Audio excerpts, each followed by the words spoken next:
ರಾಜ್ಯದಲ್ಲಿ ಕಾಂಗ್ರೆಸ್ ಸರ್ಕಾರದಲ್ಲಿ ರಾಜ್ಯದ ಜನತೆಗೆ ಬೆಲೆ ಏರಿಕೆ ಬಿಸಿಯನ್ನು ನೀಡಿದ್ದು, ಈ ಸಂಬಂಧ ಜಾತ್ಯತೀತ ಜನತಾದಳದ ನಾಯಕರು ಇವತ್ತು ಬೆಂಗಳೂರಿನ ಫ್ರೀಡಂ ಪಾರ್ಕ್ನಲ್ಲಿ ಬೃಹತ್ ಪ್ರತಿಭಟನೆ ಮಾಡಿದರು. ಈ ಒಂದು ಪ್ರತಿಭಟನೆಯಲ್ಲಿ JDS ಮುಖಂಡರಾದಂತಹ ನಾಗೇಶ್ ಅವರ ಬಳಗವೂ ಸಹ ಸಾಥ್ ನೀಡಿದ್ದು, ಪ್ರತಿಭಟನೆಯಲ್ಲಿ ಸಾಕಷ್ಟು ಹೋರಾಟಗಳನ್ನು ಮಾಡಿದರು.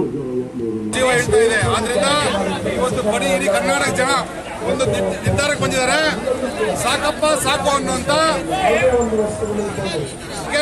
ಇಡೀ ಕರ್ನಾಟಕ ಕುಮಾರಸ್ವಾಮಿ ಅವರು ನಮ್ಮ ನಾಯಕರಾಗಿದ್ದ ಕುಮಾರಸ್ವಾಮಿ ಮತ್ತು ನಿಖಿಲ್ ಕುಮಾರಸ್ವಾಮಿ ನೇತೃತ್ವದಲ್ಲಿ ಈ ಒಂದು ಸರ್ಕಾರ ತೆಗಿಬೇಕಂತ ಹೇಳಿ ಇವತ್ತು ಬೀದಿಗೆ ಇಡ್ತಾ ಇದ್ದೇವೆ.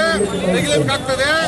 ಈ ಜನಕ್ಕೆ, ಕರ್ನಾಟಕದ ಬಡ ಜನಕ್ಕೆ ಇದು ಸರ್ಕಾರ ಸುಳ್ಳು ಸರ್ಕಾರ ಅಲ್ಲ, ಇದು ಬಡ ವಿರೋಧಿ ಸರ್ಕಾರ, ಮಹಿಳಾ ವಿರೋಧಿ ಸರ್ಕಾರ, ವಿದ್ಯಾರ್ಥಿ ವಿರೋಧಿ ಸರ್ಕಾರ, ಕಾರ್ಮಿಕ ವಿರೋಧಿ ಸರ್ಕಾರ. ಆದ್ರಿಂದ ಜನ ಇವತ್ತು ಆಲ್ರೆಡಿ ತಪ್ಪಾಗಿದೆ. ಇವತ್ತು ಏನಾದ್ರು ನಾಗೇಶ್ ಅಂತ ಹೇಳ್ಬಿಟ್ಟು ಜನತಾದಳ ಅಧ್ಯಕ್ಷ ನಾವು